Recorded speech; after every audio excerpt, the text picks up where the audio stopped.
bienvenue à votre émission En Aparté. En Aparté a le plaisir de recevoir aujourd'hui l'honorable député Omar Sarr, membre de Rewmi. Honorable, bonjour. Bonjour, voilà, il y a quelques mois, vous avez initié une action pour, je vous cite, faire partie Idrissa Seck de la tête de votre parti Rewmi. Où est-ce que vous en êtes? Merci d'abord de l'invitation et de l'occasion que vous m'offrez pour, disons, faire le point sur ce que vous venez, disons, d'évoquer, la refondation du parti Rewmi. Si j'en juge par l'afflux massif de militants et de hauts responsables du parti qui, au quotidien, m'interpellent, m'invitent et s'expriment pour dire qu'ils vont m'accompagner, pas plus tard qu'hier après-midi, dans la banlieue dakaroise. Une grande dame du parti m'avait invité. Et si j'en juge aussi par, disons, l'engouement que la refondation a eu au niveau, disons, des instances dirigeantes locales, je veux dire les départements et les communes de l'intérieur, qui, de tous les jours, me demandent de venir tenir des meetings chez eux, je peux être satisfait d'avoir lancé cela.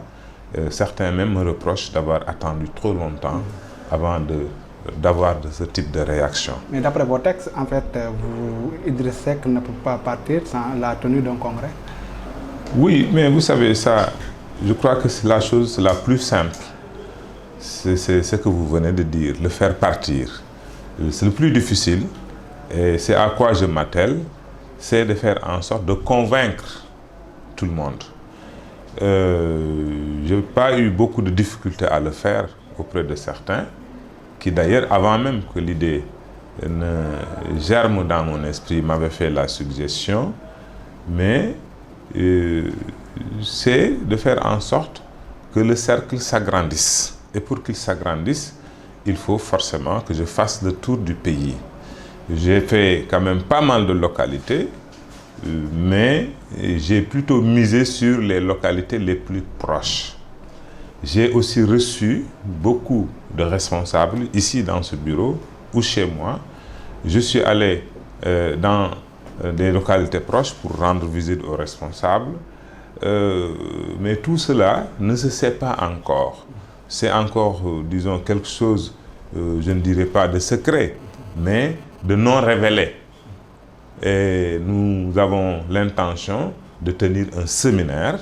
Nous sommes en train de travailler sur les termes de référence avec les membres de la direction donc, de la refondation.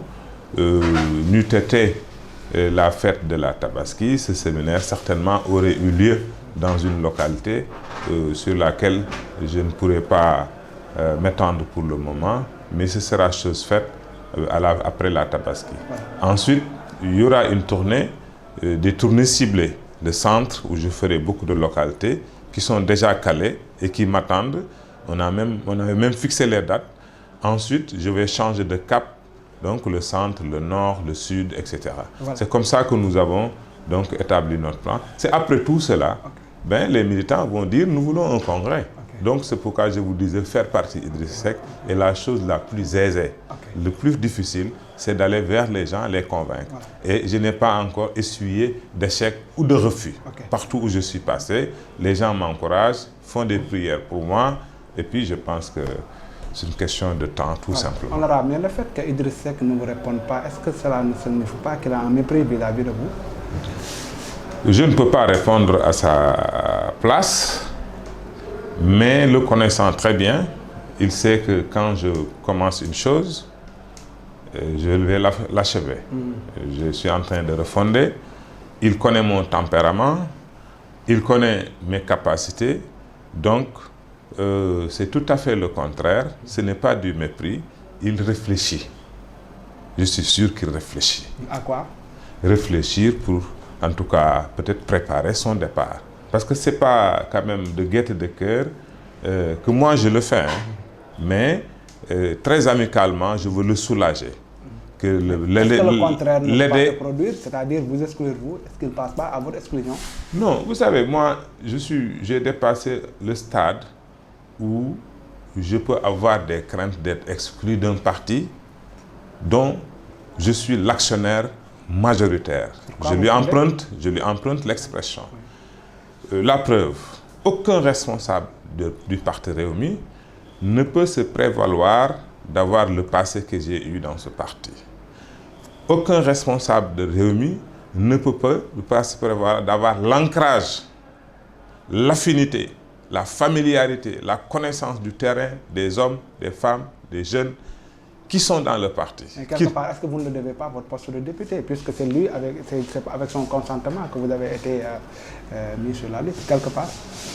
Bon, vraiment cette question me gêne.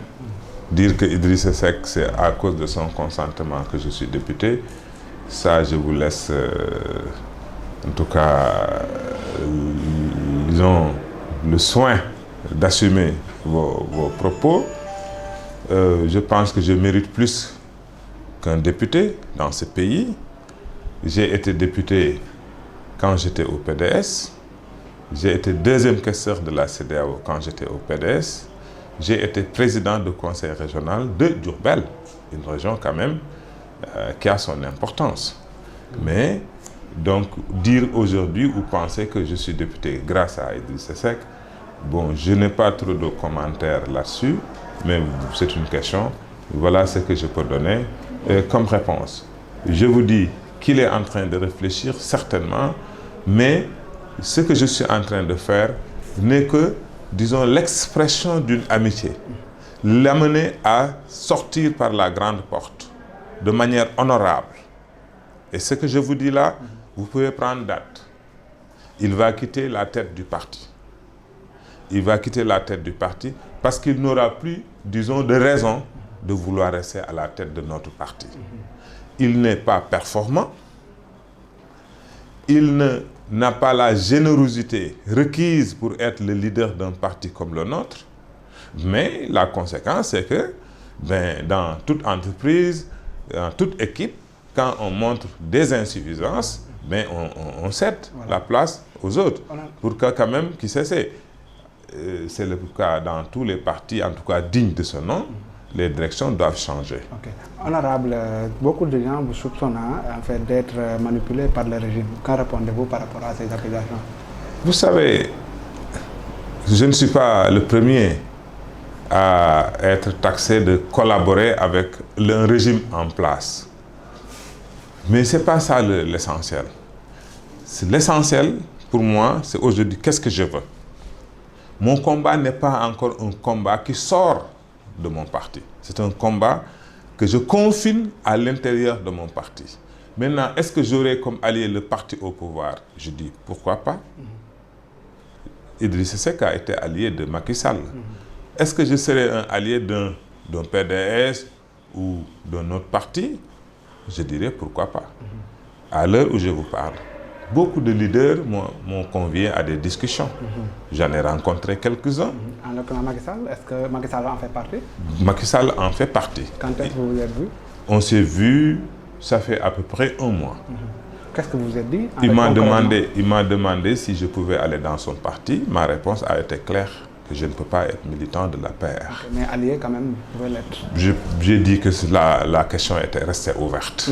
Mais la réponse ne me revenait pas.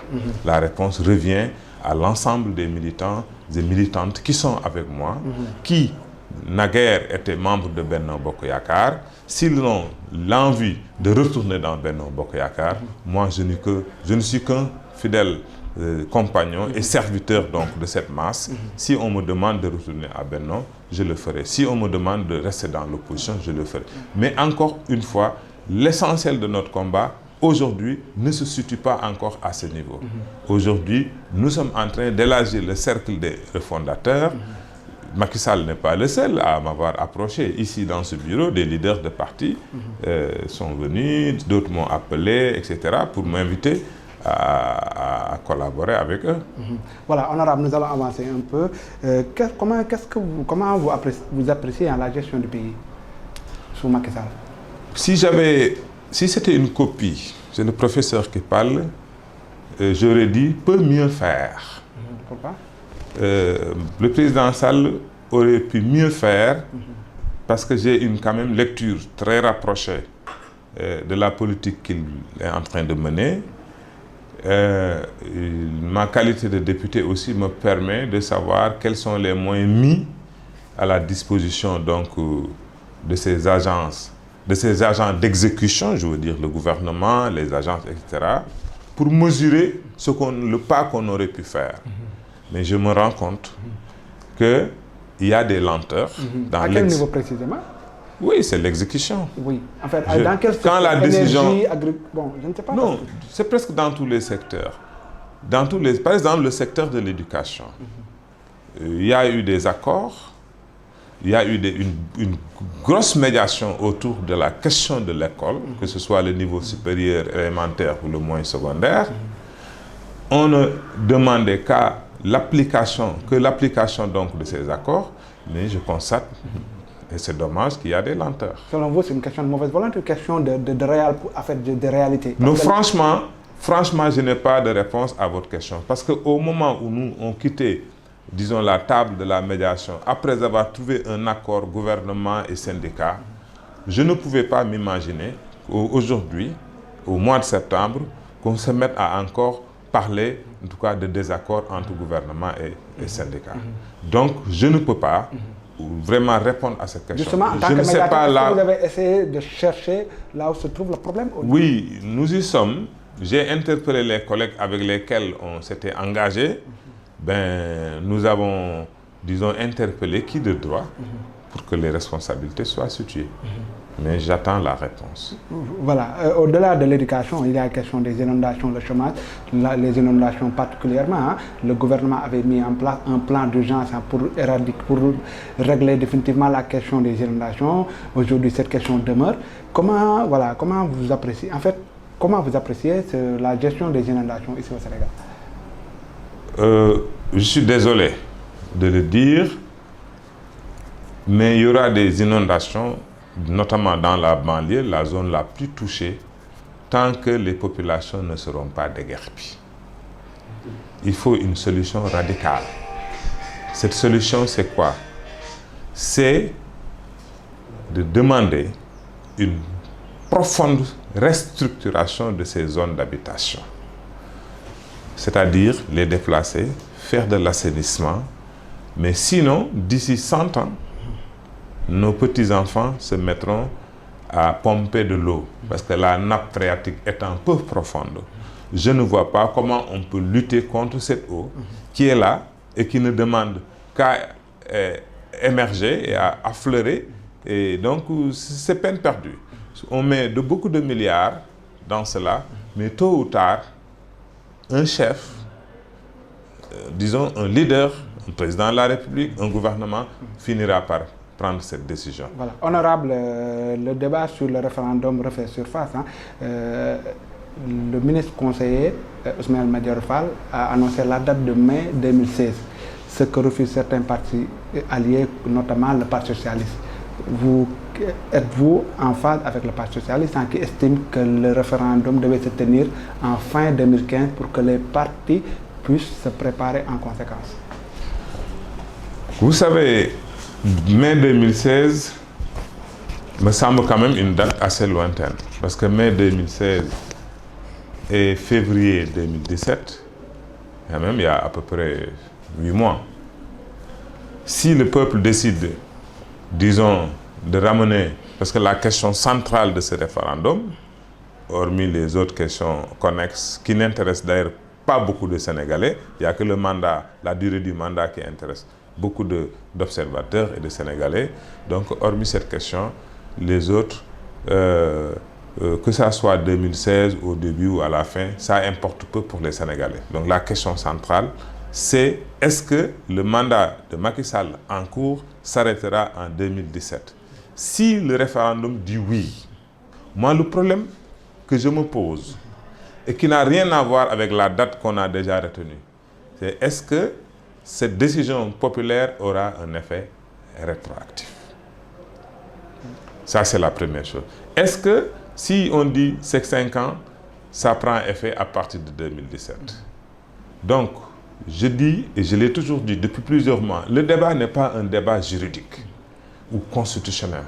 c'est est-ce que le président de la République veut mettre un terme à son mandat à partir de 2017?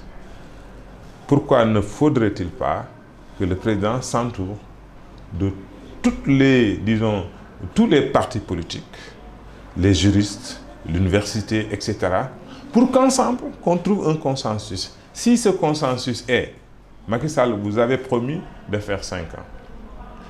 Il faut arrêter à 5 ans. S'il y a un consensus autour de ça, mais le président peut prendre une décision ou demander à l'Assemblée nationale, conformément à cette volonté issue de large concertation, de ceux qui sont pour et de ceux qui sont contre, si un consensus est bâti, donc ce n'est pas une question de droit, c'est une question de mettre en exécution la volonté du président de la République. Mais on a vu une frange de son parti s'opposer à cette volonté. Est-ce que, au cas où ce projet de loi, cette proposition était soumise à l'Assemblée, est-ce qu'il ne risquait pas d'être rejeté par ces partisans? J'ai vu, je constate que dans les cercles, disons, du parti au pouvoir, certains disent qu'il ne faut pas arrêter, disons, le mandat du président à 5 ans. Mais c'est leur droit. Mais quelque part, ça cache un manque de confiance en soi. Ah bon? Oui. Quand vous pensez quand ils pensent qu'en 2017, si Macky Sall, s'il va aux élections, il les perd, moi, j'ai l'impression que psychologiquement, ils ont peur tout de suite de faire face aux électeurs. Pourquoi, donc, selon vous, ils n'ont pas assez travaillé? Oui, parce que moi, quand je vais à un combat, je me prépare. Et dans ma tête, que ce soit en 2017 ou en 2019, si je pense que je dois gagner, je dois même être pressé d'aller affronter ces électeurs. Je ne suis pas dans la tête, ni dans le schéma du président de la République, mais il devrait beaucoup faire attention à ceux qui, dans son parti, lui demandent de refuser d'aller aux élections en 2017. Ok. Honorable, dernier thème, c'est par rapport un peu à l'Assemblée nationale. Beaucoup de Sénégalais la critiquent. Comment jugez-vous le travail de l'Assemblée nationale, de manière générale? Vous savez, la faute, c'est un manque de connaissance et de communication du travail parlementaire. Ce que j'ai dit du gouvernement, du président, est valable. L'Assemblée pourrait mieux faire s'il y avait une meilleure communication, s'il y avait une meilleure mise à la disposition des députés de suffisamment de moyens pour que le peuple sénégalais qui l'ont amené ici, quand même sache qu'est-ce qu'on est en train de faire. Mais je vous assure qu'il y a des députés qui, du matin au soir, se mettent au service du peuple. Donc, malheureusement, les bons exemples sont, disons, amoindris, disons, affaiblis par ceux qui, peut-être, donnent le mauvais exemple. Il y en a. Il y en a qui travaillent, d'autres peut-être le font moins. Mais, grosso modo, je sais que les députés sont animés de volonté quand même d'être au service de leur peuple. Voilà. Alors, vous en êtes à votre deuxième législature. Quel est le point faible, le maillon faible de l'Assemblée? Vous avez parlé de manque de moyens, mais également... C'est le règlement intérieur. Oui. Okay. Sans hésiter, c'est le règlement intérieur qui est le maillon faible de notre Assemblée nationale. Qu'est-ce qu'il faut changer? Parce que c'est le règlement intérieur qui organise le fonctionnement de l'Assemblée nationale. Qu'est-ce qu'un député peut faire? Qu'est-ce qu'il ne peut pas faire? On le trouve dans le règlement intérieur. Donc, moi, j'ai beaucoup travaillé. J'étais même le président du comité de rédaction au niveau donc, de cette Assemblée, dans le cadre d'un réseau, ici au niveau de notre institution. Mais ça tarde. Peut-être que d'ici quelques mois, avec la reprise, avec le surplus, disons, de sérénité au sein de nos rangs, peut-être qu'on va ramener ce chantier pour faire en sorte que le règlement intérieur quand même puisse débrider l'élan des députés que nous sommes. Parce que c'est lui qui dit, voilà ce que vous pouvez faire, que ce soit les débats, que ce soit les commissions, etc., etc. Tout est dans le règlement intérieur. Si on le change dans le sens voulu par un grand nombre de députés, vous verrez que le fonctionnement s'en rendrait meilleur. Voilà. Je vous remercie infiniment, honorable, d'avoir bien accepté notre invitation. Chers internautes, je vous remercie également d'avoir bien suivi l'émission. Je vous donne rendez-vous la semaine prochaine, Inch'Allah.